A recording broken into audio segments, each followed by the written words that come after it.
برادران اسلام، واجب الاحترام بزرگوں، دوستوں، بھائیوں، عزیز نوجوانوں، الحمدللہ اللہ تعالی کے فضل و منت و احسان سے سرکار دو عالم سید عالم سیدنا محمد رسول اللہ صلی اللہ علیہ وآلہ وسلم کے سیرت طیبہ کے سلسلے دروس کا سلسلہ جاری ہے، جس میں بفضلہ تعالی حضور صلی اللہ علیہ وسلم کی ولادت و سعادت سے لے کر مکی زندگی کے بعد ہجرت حبشہ، ہجرت مدینہ منورہ، اور پھر اس کے بعد کے عظیم حوادث و واقعات، پھر حدیبیہ کے بعد فتح خیبر اور فتح مکہ تک تقریباً اپنے قدر استطاعت اور علم کے مطابق بیان کر چکی ہیں۔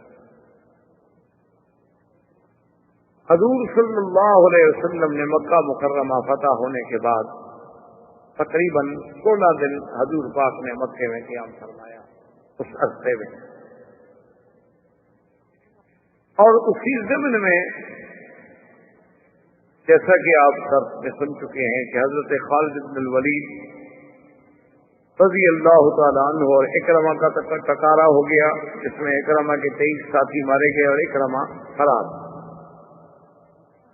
اکرمہ فرار ہونے کے بعد اور جدے سے ایک کشتی میں سوار ہو کر سوڈان کی طرف نکلنا چاہا،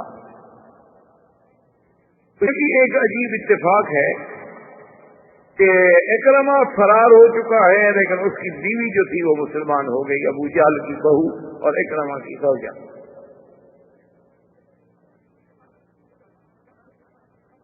اسلام لے آئی تو اس نے جا کر حضور اکرم صلی اللہ علیہ وسلم کی خدمت میں درخواست کی کہ یا رسول اللہ،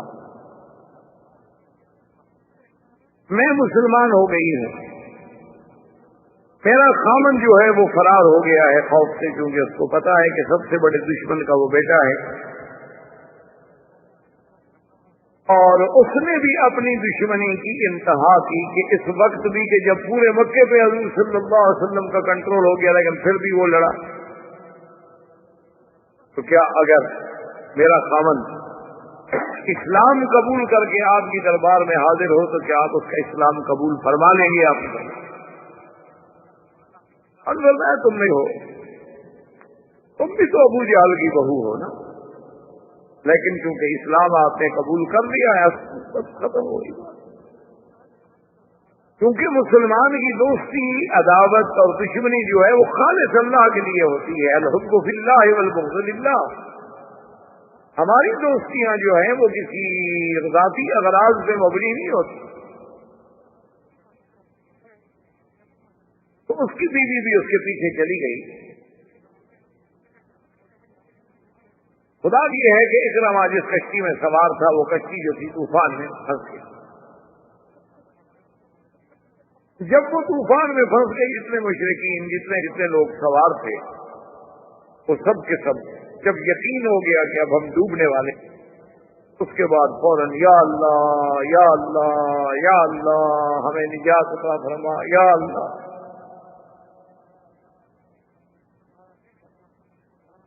حضرت اکرمہ کے دل میں فوراً ایک بات اللہ نے ڈالی کہ یہ کیسے لوگ ہیں؟ اب جب یہ ڈوبنے کے قریب آ گئے تو اب ان کو نہ اپنے خدا یاد ہے، نہ لات یاد ہے، نہ منات یاد ہے، نہ حبل یاد ہے، نہ عزا یاد ہے۔ اب تو یہ اسی خدا کو پکار رہے ہیں جس کے پکارنے کی دعوت محمد رسول اللہ صلی اللہ علیہ وسلم دیتے ہیں، اور اسی کو قرآن مبارک نے کئی مقامات پر ذکر بھی فرمایا ہے کہ فَإِذَا رَكِبُوا فِي الْفُلْكِ دَعَوُا اللَّهَ مُخْلِصِينَ لَهُ الدِّينَ، کہ جب یہ کشتی میں سوار ہوتے ہیں اور کشتیاں پھنستی ہیں تو خالص اللہ کو پکارتے ہیں۔ فَلَمَّا نَجَّاهُمْ إِلَى الْبَرِّ إِذَا هُمْ يُشْرِكُونَ، اور جب ہم ان کو نجات دے کے کنارے پہ پہنچا دیتے ہیں تو شرک شروع کر دیں۔ تو بہرحال حضرت اکرمہ کہتے ہیں کہ دخل الاسلام فی قلبی، اسلام میرے دل میں داخل ہو گیا۔ میں نے کہا جھوٹے ہیں، جب مصیبت کا وقت آتا ہے تو خدا کو پکارتے ہیں اور جب مصیبت سے نکل جاتے ہیں تو پھر ان کو اپنے چھوٹے چھوٹے خدا یاد آ جاتے ہیں۔ تو وہ ابھی دوسرے کنارے پہ نہیں گئے اور طوفان کی وجہ سے کشتی واپس آ گئی جدے میں ہوتے، لیکن وہ کہتے ہیں میں نے دل میں فیصلہ کر اور میری بیوی پہنچ۔ اس نے کہا کہ اکرمہ جئت الیک بالامان، میں تمہارے پاس آئی ہوں اور محمد رسول اللہ نے آپ کو امان دے دی ہے، لا تخف، ڈرو نہیں۔ اس نے کہا اچھا مجھے امان تو حضور نے دے دی، اچھی بات ہے، لیکن میرے دل میں بھی اسلام گھر کر دیا، مجھے بھی پتہ لگ گیا ہے کہ سچا دین جو ہے وہ اسلام ہے۔ یہ تو سب لوگوں نے ایک تخیلات ہیں، لوگوں کے اپنے بنائے ہوئے کچھ باتیں ہیں، ورنہ اس کا حقیقت سے کوئی تعلق، کوئی ایسی حقیقت ضرور ہے جو ہر بندے کو کسی نہ کسی مقام پہ جا کے مجبور کرتی ہے کہ اس کے دماغ سے، دل سے ایک نہ ایک دفعہ نکلتا ہے اللہ۔ تو حضرت اکرمہ آ گئے، حضور کی خدمت میں حاضر ہوئے اور اسلام قبول کر لیا۔ فخر یا رسول اللہ، حضور بہت خوش، کیونکہ آخر ایک بڑا آدمی تھا، بڑے آدمی کا بیٹا تھا اور ایک بہادر آدمی۔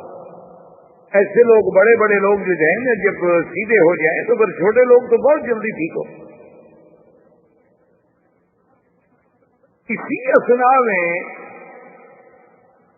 عبداللہ ابن سعد ابن ابی السرح، جس کا واقعہ آپ پہلے پڑھ چکے ہیں کہ مسلمان تھا اور کاتب البائی تھا، حضور کا کاتب تھا اور اللہ کا قرآن لکھتا، لیکن مرتد ہو گیا، کافر ہو گیا، اور واپس آنے کے بعد یہی وہ آدمی تھا جس نے مشورہ دیا تھا بنی بکر اور بنی خدا کی لڑائی کے بعد کہ دیت ادا کر دو۔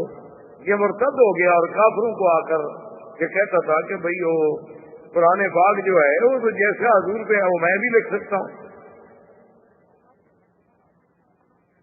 تو یہ ان آدمیوں میں شامل تھا جن میں حضور نے اعلان کیا تھا کہ ان 10 آدمیوں کو اس پناہ نہیں ملے گی، ولو انہم معلقون باسفار الکعبۃ، کعبۃ اللہ کے اگر غلاف کے نیچے بھی کھڑے ہوں تو ان کو قتل کیا جائے۔ ان میں ایک یہ بھی، یہ دوڑا ہوا حضرت عثمان کے پاس، چھپتا چھپتا چھپتا عثمان کے پاس پہنچا اور کہنے لگا عجبنی عثمان، تم مجھے اپنی پناہ میں لے لو، باقی میں نے ارتداد کیا، میں نے کفر کیا، میں بہت شرمندہ ہوں، مجھے آج ہم نے اپنی آنکھوں سے دیکھ لیا کہ اللہ کے نبی جو فرماتے تھے وہ پورا ہو گیا، مکہ فتح ہو گیا، تو میں مسلمان ہونا چاہتا۔ حضرت عثمان عبداللہ ابن سعد ابن ابی سرح کو لے کر حضور صلی اللہ علیہ وسلم کے خیموں کی طرف چلے۔ حضرت عمر کی نظر پڑی تو انہوں نے کہا کہ لوگوں علیکم بعدو باللہ، پکڑو اس اللہ کے دشمن کو، یہ تو وہ آدمی ہے جس کو امان نہیں ہے۔ لیکن اتنی دیر میں حضرت عثمان اس کو لے کر حضور صلی اللہ علیہ وسلم کے خیمے کے دروازے پہ پہنچ گیا اور زور سے کہا یا رسول اللہ، یا رسول اللہ، یا محمد صلی اللہ علیہ وسلم، انی اجرتہ، میں نے اس کو اجیر بنایا، میں نے اس کو پناہ دے دی۔ اب حضور نے کوئی لفظ نہیں،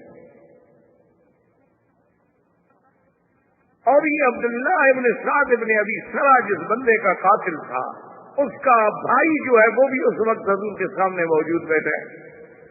اپنے بھائی کے قاتل کو دیکھا تو اس کا تو خون کھول گیا۔ انہوں نے جلدی سے کہا کہ اب خود کیا تھا کہ یا رسول اللہ، حضور ہاتھ بڑھائے اور میں مسلمان ہونا چاہتا ہوں۔ حضور چپ ہے، ہاتھ نہیں بڑھائے۔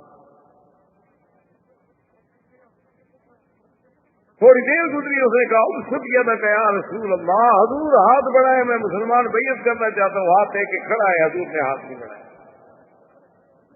تھوڑی دیر گزری، اس نے پھر ہاتھ بڑھایا، کہا اب خود یا رسول اللہ بھائی علی الاسلام، میری بیعت کریں اسلام پہ، میں اسلام قبول کرنا چاہتا ہوں۔ حضور نے ہاتھ،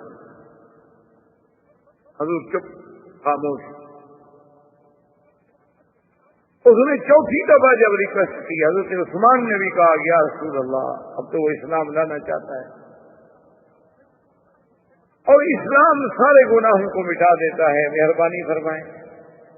تو پھر چوتھی دفعہ پر حضور نے ہاتھ بڑھایا اور اس کو اسلام میں بیعت کر لی، لیکن حضور ناراض ہو گیا، فرمایا الیس منکم رجل رشید، اتنے لوگ بیٹھے ہوئے تم نے کوئی بھی عقل والا آدمی نہیں تھا؟ ہم نے کہا کہ کیا بات ہے؟ انہوں نے کہا کہ میں نے جب اس نے 3 دفعہ ہاتھ بڑھایا میں ہاتھ نہیں دے رہا، میں اس کی بیعت قبول نہیں کر رہا، تو اللہ کے بندے تم چپ کر کے بیٹھے گئے، اس کی تلوار نہیں مار دی کہ گردن اڑا دو۔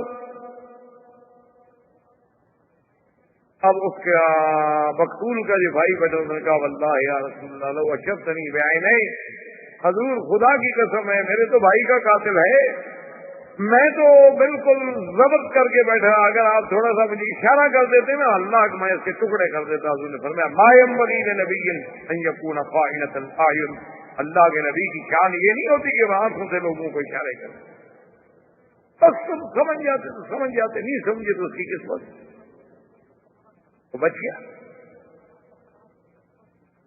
اللہ کا نبی کسی کے ساتھ یہ نہیں کر سکتا کہ لوگوں کو آنے دے مجلس میں اور لوگوں کو آنکھوں سے اشارے کرے، یہ نبی کی شان نہیں ہے۔ اللہ کے پیغمبر جو کہتے ہیں سب۔ اسی دوران میں صفوان ابن امیہ بڑا سردار، اور یہ بھی ان لوگوں میں ہے جس کو قتل کا حکم تھا کہ اس کو معافی نہیں ہے، اس کی بیوی آتی، اس نے کہا یا رسول اللہ اگر ابو جہل کے بیٹے کو امان مل سکتی، اگر اکرمہ کو امان مل سکتی ہے یا محمد صلی اللہ علیہ وسلم، تو صفوان کو بھی تو پھر مہربانی کریں، وہ اس سے بڑا دشمن تو نہیں ابو جہل سے۔ حضور نے فرمایا اچھا اگر صفوان بھی اسلام قبول کرے تو میں امان دے دوں گا۔ اس نے کہا رسول اللہ اتنی سخت شرط نہ کہ میں جانتی ہوں میرا خامن جو ہے نا اس کو بڑا بغض ہے اسلام سے، وہ اسلام قبول نہیں کرے گا، آپ اس کو کچھ عرصے کے لیے مہلت دے دیں، شاید وہ اسلام لے۔ حضور نے فرمایا کہ اچھا 4 مہینے کے لیے میں امان دوں۔ تو اس نے کہا یا رسول اللہ اس کی آپ کے ساتھ بڑی دشمنی ہے، بڑی عداوت ہے، وہ میری بات نہیں مانے گا، کوئی نشانی مجھے عطا فرما دیں۔ حضور پاک نے ایک روایت میں آتا ہے کہ اپنی پگڑی مبارک رحمت دو جہاں دشمن ہے، سب سے بڑا دشمن ہے جس کی سزائے موت کا پروانہ جاری کر چکے ہیں، لیکن ایک عورت آتی ہے، اس کی بیوی آتی ہے، آج فریاد کرتی ہے، حضور فریاد سن لیتے ہیں، 4 مہینے کی امان دے دیتے ہیں، پھر اس دشمن کے اطمینان کے لیے پگڑی اتار کے دیتے ہیں۔ کوئی مثال ہے دنیا میں آپ ایسا قائد کو پیش کر سکتے ہیں؟ آج تو ایک تھانے دار بھی ناراض ہو جائے تو پولیس مقابلہ دکھا کے گولی مار دیتا ہے۔ اب وہ بیوی گئی، ڈھونڈا بڑی مشکل سے، وہ چھپا ہوا، تو صفوان ابن امیہ کو ڈھونڈیا، اس نے کہا نہیں یہ تیرے کا بیمار، نے کہا نہیں مجھے امان تو تب ملے گی میں اسلام لے آؤں، اسلام تو میں نہیں لے آتا، اسلام کے ساتھ مجھے بغض ہے۔ اس نے کہا نہیں تمہیں اسلام کے بغیر بھی 4 مہینے کے لیے حضور نے امان دی۔ اس نے کہا نہیں یہ نہیں ہو سکتا، مجھے نہیں امان مل سکتی، میں ان کا جو دشمن ہوں نا۔ اس نے کہا یہ تو رہے کبھی امامت رسول اللہ، کہتے ہیں حضور نے مجھے اپنا پگڑی دی ہے نشانی۔ جب اس نے دیکھا تو اب اطمینان ہو گیا، اس نے کہا چلو حضور کی خدمت میں، حضور کی خدمت میں آ گئے، اجرتنی یا رسول اللہ، امان اب دے دیے، امان دے دیے، بات ختم ہو۔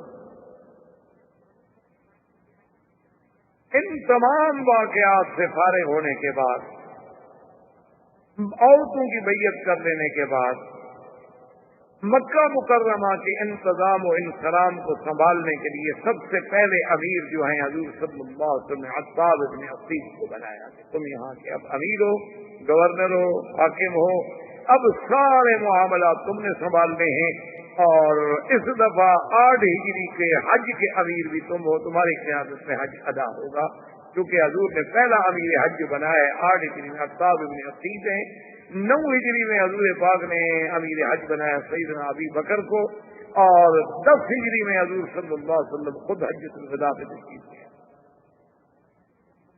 عطاب ابن عصیب کو یہاں مقرر کر لینے کے بعد حضور نے فرمایا اپنے صحابہ سے کہ لشکر کو ترتیب دو، فنذهب الى حوازن قبیلہ جو غزوہ حنین کے نام سے مشہور ہے، اصل قبیلہ تو وہ حوازن تھا، جہاں جنگ ہوئی ہے وہ وادی حنین تھی، تو لہذا اس غزوے کا نام بھی غزوہ حنین ہو گیا، ورنہ وہ قبیلہ جو ہے بنی حوازن بنو ثقیف یہ بڑا ہی زبردست اور جنگجو قبیلہ تھا، عرب میں اپنی قوت و طاقت میں مانا ہوا تھا کہ حتیٰ کہ مکہ مکرمہ اور حوالی مکہ مکرمہ کے جتنے قبائل ہیں سب اس سے ڈرتے تھے۔ حضور نے فرمایا فضا بولا، چلو اب حوازن پہ چڑھائے، اور اب جب لشکر تیار ہوا تو چونکہ 10,000 کا لشکر تو حضور کے ساتھ آیا تھا نا مکہ کی فتح کے وقت، جو آپ پہلے الحمدللہ پڑھ چکے ہیں، ایک اور پھر لوگ قبائل آتے گئے، مسلمان ہوتے گئے، تقریباً 12,000 کا لشکر، اور بنو حوازن جو تھے ان کو بھی پتا چلا کہ مکہ فتح کرنے کے بعد پہلے بھی تو حضور کا رخ جو ہے مدینہ منورہ سے ہماری طرف تھا،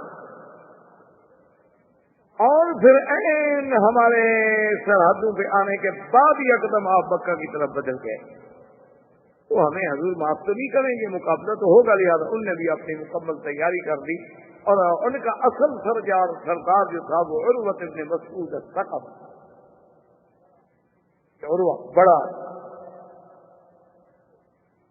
یہ ان لوگوں میں تھا کہ جیسے ولید بن المغیرہ مکے میں سے تھا، عروۃ ابن مسعود جو ہے طائف میں سے تھا، جس کے بارے میں قرآن میں آتا ہے کہ کافروں نے کہا کہ اللہ میاں نے اگر وحی بھی اتارنی تھی، نبی بھی بنانا تھا اور قرآن بھیجنا تھا تو ان دو بڑے آدمیوں پہ کیوں نہیں بھیجا گیا؟ یا ولید پہ آتا ہے، عروہ پہ آتا ہے۔ وَقَالُوا لَوْلَا نُزِّلَ هَذَا الْقُرْآنُ عَلَى رَجُلٍ مِّنَ الْقَرْيَتَيْنِ عَظِيمٍ، یہ دو بستیوں کے بڑے لوگ، ایک ولید تھا اور ایک عروۃ بن مسعود تھا، جو اصل ثقیف بنو ثقیف قبیلے کا سردار تھا، لیکن اتفاق کی بات ہے یہ ان دنوں باہر تجارت کے لیے شام کیا ہوا، یہ موجود نہیں تھا۔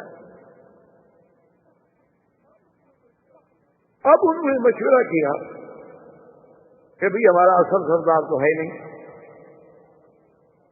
اب ہم کس کو سردار بنائیں؟ تو انہوں نے مالک ابن عوف 24 سال کی عمر تھی، لیکن یہ بھی ان کے سرداروں کا بیٹا تھا، اسی پر سب نے اتفاق کر دیا کہ یہ ذہین بھی ہے، جوان بھی ہے اور جنگی مہارت بھی رکھتا ہے، تو مالک ابن عوف کو ہم سربراہ کریں۔ اس نے حکم دے دیا، اس نے کہا بنو ثقیف دیکھو بات، اب یہ جنگ جو ہے نا یہ تو فیصلہ کن جنگ ہے، اب یہ وہ جنگ نہیں کہ کون جیتے کون ہارے، اب یہ عین ہی جیسے آج کل حالات بنے ہوئے ہیں نا، بہرحال دعا تو ہم یہی کرتے ہیں خدا کرے کہ جنگ نہ ہو، کیونکہ کوئی بھی مسلمان جنگ تو نہیں چاہتا، دعا تو ہماری یہی ہے کہ خدا کرے ہندو پاک میں جنگ نہ ہو، لیکن اگر خدا نہ کرے خدا نہ کرے خدا نہ کرے جنگ ہو گئی تو یہ پھر 65 اور 71 کی جنگ نہیں ہوگی، یہ پھر جنگ ایسی ہوگی کہ تمہاری داستان تک بھی نہ ہوگی داستان، پھر دونوں ملک کا یہ سمجھ لیں کہ جغرافیہ میں بھی نہیں،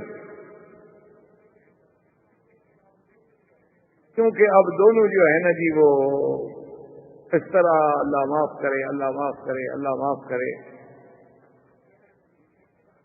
ایٹمی صلاحیتوں سے ہم کنار ہو چکے ہیں، لیکن بہرحال لا تحسبوه شر لکم بل هو خیر لکم، کبھی کبھی وہ برائی، کبھی کبھی وہ ایٹم جو ہے جنگ کا ذریعہ نہیں بنتا بلکہ جنگ کو روکنے کا ذریعہ، کیونکہ جب آپ کو پتا ہونا کہ میں نے بھی نہیں رہنا اس نے بھی نہیں رہنا، پھر تو بندہ سوچتا ہے، اسی لیے آپ دیکھ لیں گے جب تک سپر پاور کے پاس دونوں کے پاس ایٹم بموں کے ذخیرے تھے نا، رشیا امریکہ کوئی ٹکرائے لوگوں کو لڑائیں گے دوسری جگہ، خود نہیں، اور جب جاپان کے پاس کچھ نہیں تھا تو ہیروشیما پہ پڑ گیا، اور آج وہی تقریر کرنے والے لوگ ہیں کہ جی ایٹم استعمال نہ کریں، وہ پاگلوں کس نے استعمال کیا تھا؟ ارے اپنی تاریخ تو اٹھا کے دیکھو نا، تو خیر بہرحال اس وقت بھی بنو حوازن نے مالک ابن عوف نے یہ کہا، اس نے کہا کہ اب جو جنگ ہوگی نا اب وہ جنگ نہیں ہوگی کہ کبھی ہم جیت گئے کبھی وہ جیت گئے، کچھ ہم نے بندے مار ڈالے، کچھ ان نے بندے مار ڈالے، اب مسلمان بھی آخری جنگ کریں۔ مکہ فتح ہو گیا، رابق فتح ہو گیا، جدہ فتح ہو گیا، خیبر فتح ہو گیا، عمان کا سردار مسلمان ہو گیا، بازان مسلمان ہو گیا، بحرین کا بادشاہ مسلمان ہو گیا، ہرقل نے ہتھیار ڈال دیے، کیا سوچ تو وہ ہمیں چھوڑ دیں؟ اس لیے پوری تیاری کرو، مال، بچے، بیوی، سونا، چاندی، بکریاں، اونٹ، سب سے چلو کہ بس یا تو مٹ جائیں گے، جان چھوٹے پھر ان کو تو نہ روتے رہے نا کہ ہماری عورتیں پیچھے رہ گئی۔ میں کہا بات کی تو وہ سب کو لے کر جناب وہاں سے چلا۔ ایک آدمی تھا، اور درید ابن سمہ، 160 سال عمر تھی اس کی، بہت بڑا بہادر، لیکن اندھا ہو گیا تھا، موٹا بھی ہو گیا تھا، اندھا بھی ہو گیا۔ اس نے پوچھا ہاں بھائی کس کو سردار بنایا؟ انہوں نے کہا مالک ابن عوف۔ انہوں نے کہا آدمی تو اچھا ہے، سرداروں کا بیٹا ہے، لیکن بچہ ہے۔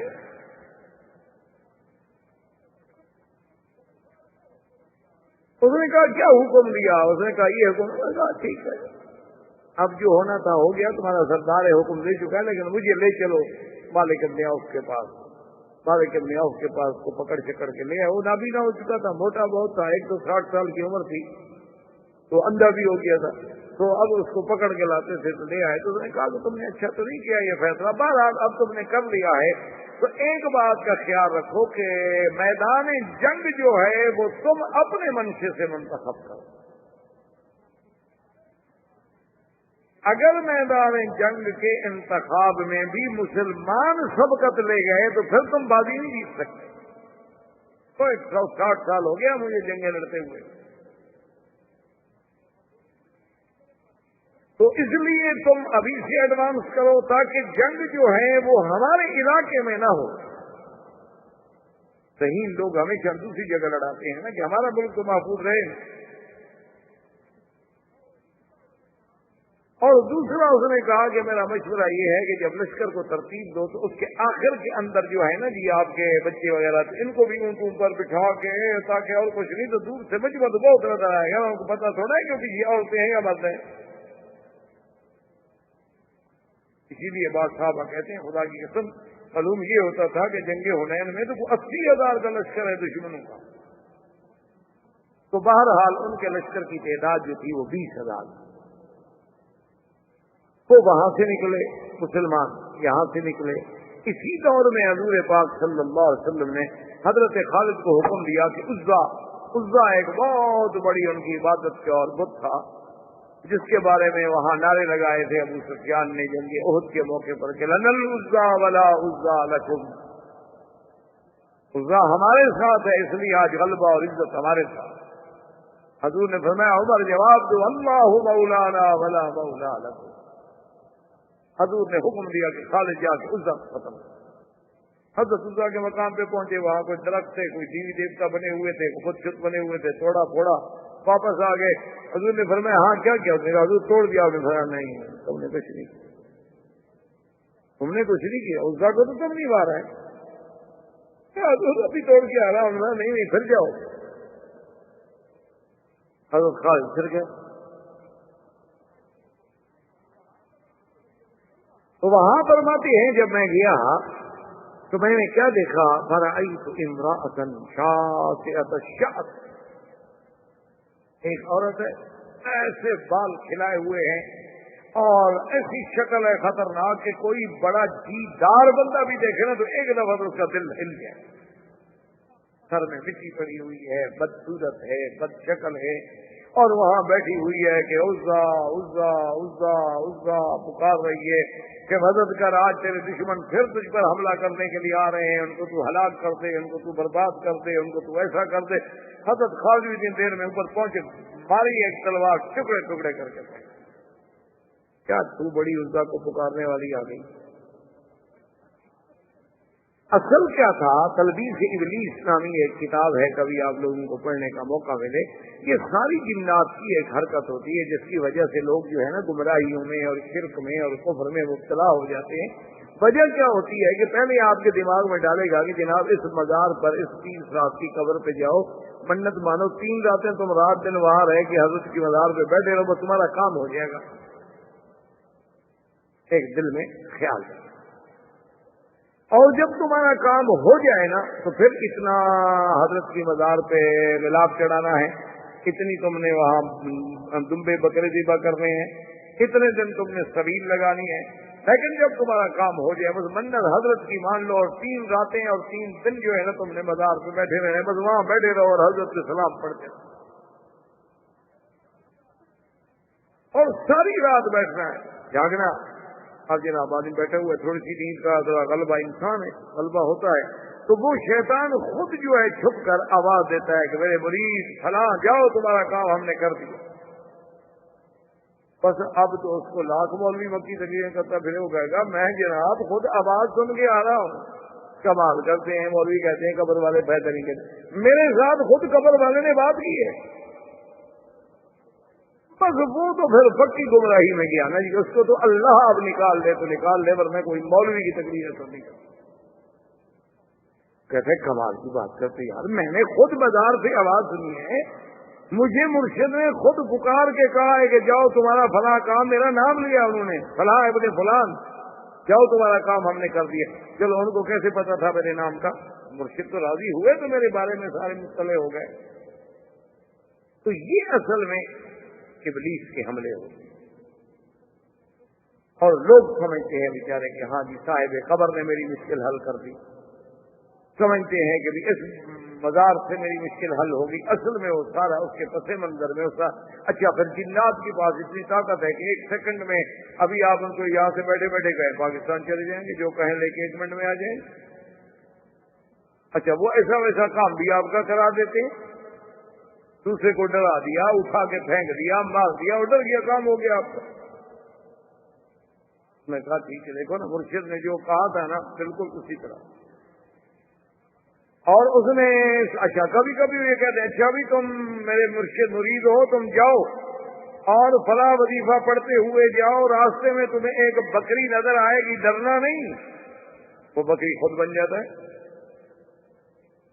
کمال ہے. دیکھو جی مرشد کو قبر کے اندر پتہ لگ گیا کہ میں جب جا رہا ہوں تو فلاں جگہ مجھے بکری بھی ملے گی، تو میرا فیس پہنچا ہوں. تو جب یہ عالم ہو تو اب اس کو جناب کون سی تقریریں آپ کی اثر کریں؟ اللہ تبارک و تعالیٰ رحمت فرمائے. بہرحال تو اب جب واپس آئے خالد بن الولید تو حضور نے پوچھا ہاں ماذا عملت یا خالد، خالد کیا کیا؟ اسے کہا حضور وہاں سے ایک ایسی عورت تھی. ہم نے کہا صرف کل عزا، یہی تو عزا تھا جس کو تم مار گیا، یہ باجی تو پتھر ہے.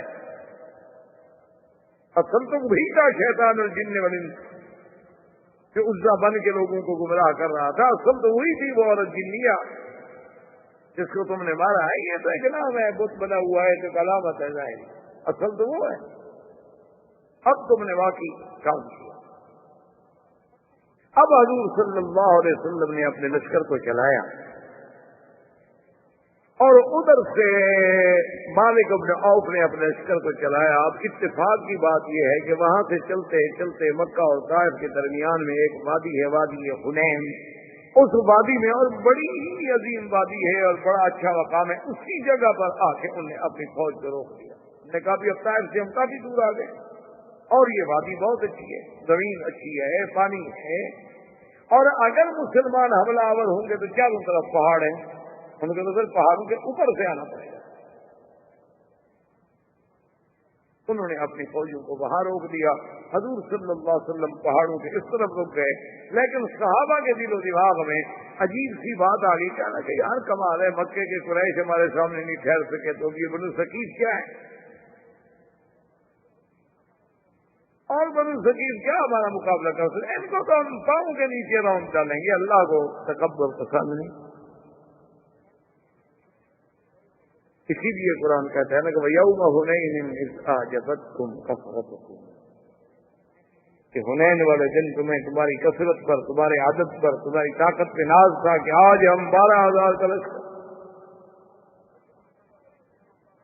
اچھا اسی دور میں عجیب واقعہ یہ ہے کہ حضور پاک نے صلی اللہ علیہ وسلم نے صفوان بن امیہ کو بلایا اور کہا کہ ہمارا لشکر کیونکہ زیادہ ہو گیا ہے اور ہمارے پاس ہتھیار نہیں ہیں پورے، اگر تم مہربانی کرو تو کچھ ہتھیار ہمیں ادھار دے دو، آ رہی ہے تم دے دو، بعد میں ہم تمہیں واپس کر دیں گے. تو اس نے کہا حضور میں خوشی سے تو نہیں بہرحال دیتا ہوں. تو اس نے 3000 آدمیوں کو اسلحہ دیا. اتنا بڑا سردار تھا کہ اس وقت اس کے پاس اتنا سلاح موجود تھا کہ 3000 آدمیوں کو مسلح کرنے کے لیے اس نے تلواریں اور نیزے اور تیر اور زرہیں اور ڈھالیں اور سب کچھ دیا کہ یہ تمہارے پاس عاریتن ہے، جب آپ لوگ جنگ سے فارغ ہوں گے تو مجھے واپس، اور جو خراب ہو جائے گا اس کے بدلے میں اور دیں. اب جب مسلمانوں کے بھی آدمی جا رہے تھے، انہیں خبر دی کہ جی مالک بن عوف ان کا سردار ہے اور وہ تو بڑا عظیم لشکر ہے، اور اس کے بعد وادی حنین پہ وہ بیٹھ گئے ہیں اور ہمارے پاس تو کوئی رستہ نہیں ہے حملہ کرنے. حضور صلی اللہ علیہ وسلم نے حضرت خالد بن ولید کو 200 گھوڑ سواروں کے ساتھ آپ نے حکم دیا کہ تم آگے بڑھو. ٹھیک ہے، اب آگے بڑھیں تو کہاں سے بڑھیں گے؟ آئے تو پہاڑ کے اوپر سے. اب پہاڑ کے اوپر کے عجیب سی بات ہوتی ہے کہ چڑھنا بھی مشکل اور اترنا بھی مشکل. کہنے پہلے اگر پہاڑ پہ آپ نے چڑھنا وہ بھی مسئلہ، اگر دشمن اوپر بیٹھا ہوا ہے تو آپ کو پتھروں سے انشاءاللہ ڈھیر کر دے گا، اس کو گولی چلانے کی ضرورت ہی نہیں. وہ تو صرف چٹانے رکھ لے، اسی کو لڑکھاتا رہے تو تمہارے جتنے آدمی اوپر چڑھیں گے وہی ختم ہوتے جائیں گے، کوئی لڑائی کی ضرورت. اچھا اگر آپ نے اتر کے پھر نیچے دشمن کے ساتھ لڑنا ہو تو پھر وہ اترنا بھی مشکل، کیونکہ اب آپ پہاڑ ہے تو سڑکیں بنی ہوئی تو نہیں تھی اس دور میں، نہ اس زمانے میں کوئی ٹینک تھے، نہ اس زمانے میں کوئی ایسے جناب چین والے بلڈوزر تھے کہ وہ پہاڑوں پہ چڑھ جائیں گے اور چلیں گے اور فلاں کریں گے. وہ تو آپ نے گھوڑوں کو چلا، گھوڑے کو اتارنا ہو چڑھائی سے آپ خود اندازہ کریں کیسے اترے گا. اب حضرت خالد جب اترنے لگے انہوں نے تو جی تیروں کی باڑ پہ رکھ لیا نا، وہ تو 200 کا 200 بندہ جو تھا چھلنی ہو گیا، اور حضرت خالد کے پورا جسم خالی نہیں بچا جہاں تیر یا زخم تھا، ایک غار کی کوٹ میں گر گیا. بس یہ خبر پہنچنی تھی کہ مسلمانوں میں اللہ معاف کرے، اللہ معاف کرے، اللہ معاف کرے. بزدلی کا یہ عالم ہو گیا کہ پھر بھاگ کر، اور جس کا جدھر منہ آیا بات 200 آدمی یک وقت پہلے حلے میں جن کا اڑ جائے، اور آگے جہاں تک نظر پڑے سب لشکر ہی لشکر دشمن کا نظر آئے تو وہ تو پھر جناب بزدلی آ گئی. کسی کو قرآن پاک نے فرمایا لقد نصركم الله في مواطن كثيرة ويوم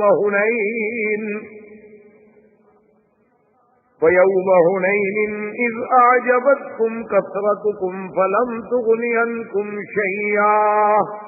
اللہ نے آپ کی بہت سارے مقامات پہ مدد کی، لیکن حنین والے دن جب تم لوگوں کو اپنی کثرت پہ ناز تھا وہ کثرت تمہارے کسی کام نہ آئی.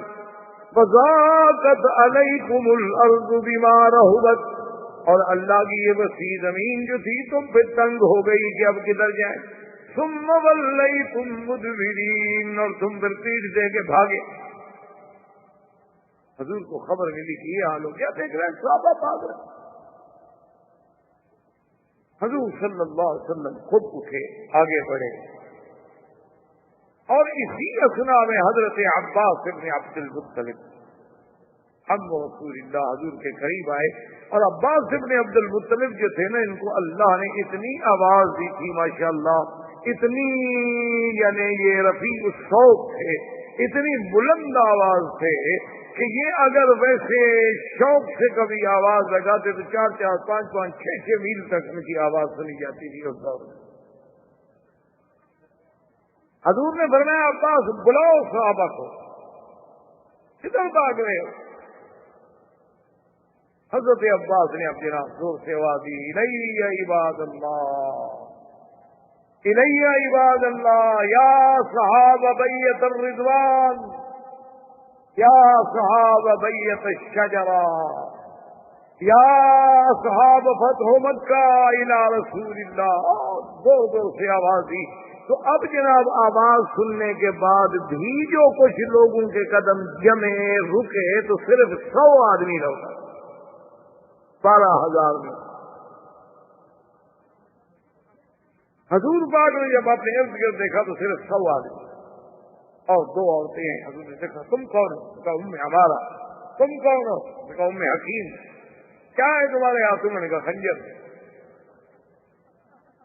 میں دیوانہ کیوں کری ہوں؟ نے کہا یا رسول اللہ آپ پہ قربان ہو جائیں گے, کچھ نہیں ہوگا تو ڈھال تو بن جائیں گے, کوئی دشمن آپ پر حملہ تو نہیں کرتا. حضور صلی اللہ علیہ وسلم نے اسی 100 آدمی کو ساتھ لے کر آپ نے فرمایا چلو حملہ کرو دشمنوں پر. انا النبی لا کذب انا ابن عبد المطلب, میں اللہ کا سچا نبی ہوں اور پھر عبد المطلب کا بیٹا ہوں, میں کبھی پیچھے نہیں ہٹوں گا. حضور صلی اللہ علیہ وسلم اسی پہاڑوں سے پھر اترے اور حضور نے فرمایا نا خالد, خالد کی طرح. ایک آدمی نے آ کر کیا, اس نے کہا حضور ابھی تک تو شاید وہ مر گیا ہوگا, وہ تو سر سے لے کر پاؤں تک زخمی زخمی, میں نے دیکھا خون بہ رہا تھا, بلیڈنگ ہو رہی تھی اور ایک غار میں گرا ہوا. حضور نے فرمایا فاتونی بھی, چلو جلدی کرو مجھے وہاں لے جاؤ.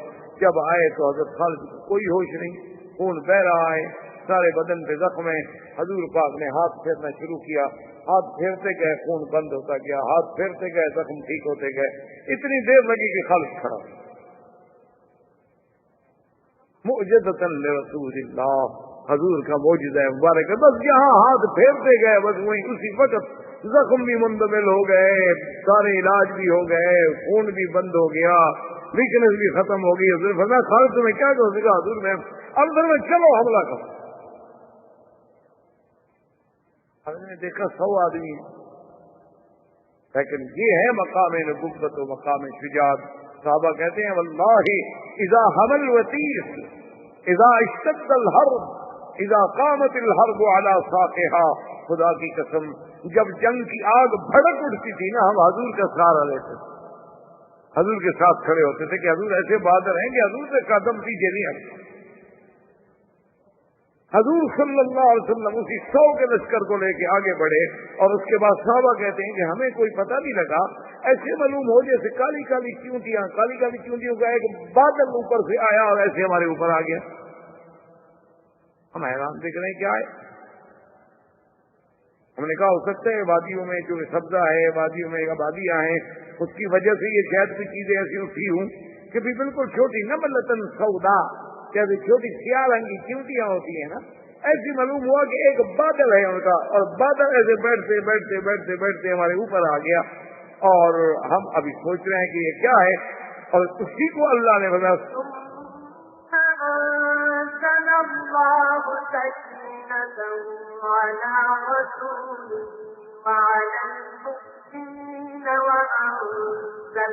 وأنزل جنودا لم تروها وعذب الذين كفروا وذلك جزاء الكافرين. اللہ نے فرمایا میرے بدی محمد مصطفیٰ پر ہم نے وہ آپ کی رحمت اتاری, اور ہم نے وہ لشکر اتارا جن کو تم دیکھ نہیں سکتے تھے. اللہ نے حکم دیا فرشتے اترو گئے.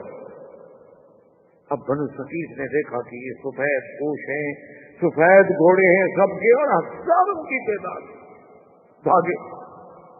اب یا مسلمان بھاگ رہے تھے یا بنو حوازن بھاگ رہے ہیں, اور اتنی شدت سے بھاگے کہ کسی کو یہ بھی یاد نہیں رہا کہ ہماری عورتیں کی طرح ہیں, بچے کی طرح ہیں, سامان کی طرح ہیں, اونٹ کی طرح ہیں, بس جدھر منہ آیا بھاگ. میلوں تک بھاگتے گئے, پیچھے دیکھنے کی بھی ضرورت نہیں ہوئی, اور 100 آدمی مار رہا ہے, قتل کر رہا ہے, جو سامنے آ رہا ہے مار رہا ہے, قتل کر رہا ہے. اچھا اب صحابہ کچھ بھاگ کے مکے پہنچے, ان کو پتہ لگا کہ حوازن بھاگے, وہ پھر واپس لوٹے. نے کہا بھی حوازن بھاگ گئے, اللہ کی مدد آ گئی, چلو وہ بھی اب پھر لشکر جمع ہو گیا. بنو حوازن بنو ثقیف جو تھے بھاگ گئے.